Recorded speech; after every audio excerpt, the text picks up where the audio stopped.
Georgetown Jesuits sold hundreds of slaves to two Louisiana plantation owners in 1838 to pay off the university's debt. Now, a Nicholls State University researcher has put a face on echoes of injustice that span generations and has brought closure to one Terrebonne Parish family.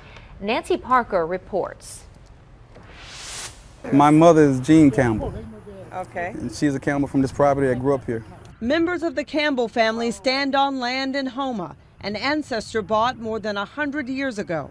It's still ours, and we still here. Same family since back then, since Frank Campbell.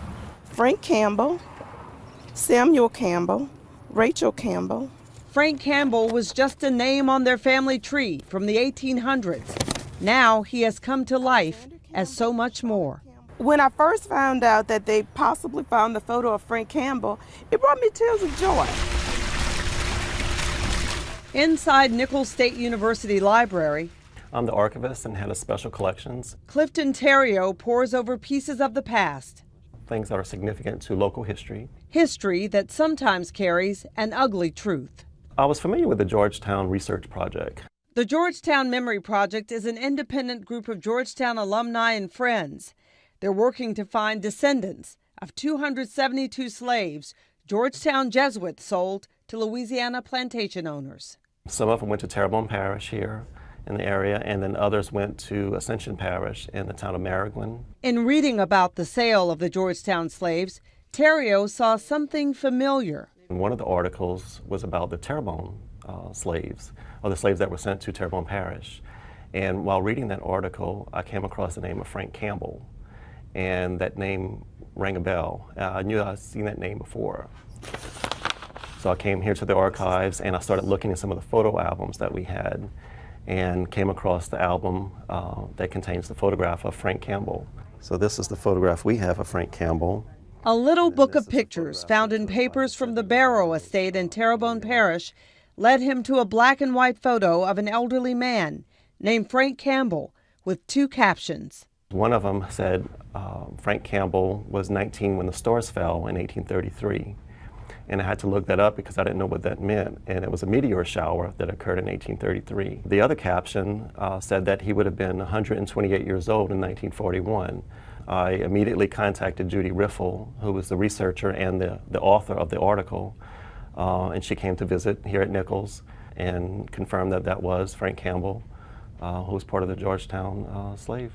And it currently is the only known photograph of a Georgetown slave. We rarely get to see images like that, so it was pretty exciting. Judy Riffle contacted Frank Campbell's relatives, who had no idea of the face or the powerful story behind the name on their family tree. Then when we started, it's like, oh my God, this is me. This is me. This is my grandfather. As far as Frank Campbell goes, it was something to find out, you know. It makes your heart do things. Yeah. Yeah. What does it make your heart do? Wondering what he went through in life. A bill of sale archived in the Terrebonne Parish Courthouse from 1838 tells part of the story. It is a bill of sale from Thomas F. Mulledy of Georgetown District of Columbia to Jesse Beatty of Louisiana, and he's selling 54 Negroes, and they're listed on the bill of sale. Father Thomas F. Mulledy was president of Georgetown in 1838 and sold 272 slaves for $115,000 to pay off the bulk of Georgetown's debts. Frank Campbell was on the first shipment of human cargo, one of 54 slaves sent from Georgetown to New Orleans. They left sometime in June of 1838, and they arrived in New Orleans on the brig Uncas in July of 1838, and they were sent to Terrebonne Parish. He's listed simply as Frank, 20. Mulledy wrote in the bill of sale, "I do warrant the said Negroes to be sound and healthy, and slaves for life."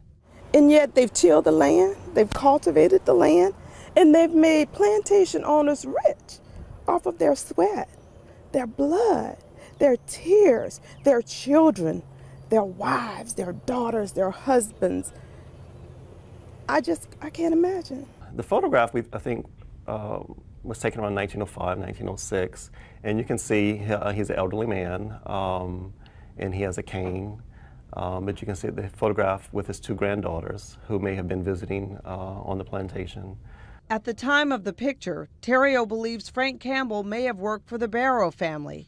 An image of a woman in the album is believed to be Frank's wife, Mary Jane Mahoney. Would she have been in the Georgetown group as well? Yes, she was. Really? Yes, and they would have married after they came to Louisiana. He had 8 children, and today the descendants are scattered around the country. We know of some descendants in North Carolina. There's some in Wisconsin. I think there's some in California.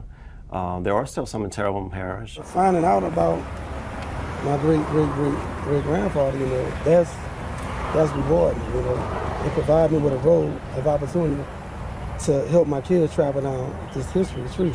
We pray with you today because we have greatly sinned and because we are profoundly sorry. President of the Jesuit Conference of Canada and the United States, Father Timothy Kaseki, apologized to descendants for the sale of the slaves by his order almost 200 years ago. You're apologizing. You can't apologize for that. You can't go back and erase that. You can't change it. Frank Campbell's image is a reminder of a time his descendants would rather forget, but refuse to. His legacy is one of strength. This man lived through slavery, was moved and sold and resold. After slavery, he was successful and was able to buy his own property and build his house. Keep going forward every generation. And his family survived. You know, they made it through. Nancy Parker, Fox 8 News.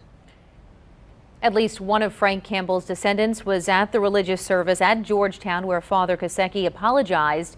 Georgetown has since renamed buildings for slaves and has even given admissions preference to descendants of those 272 slaves. Powerful story there. Yeah. Wow. Amazing.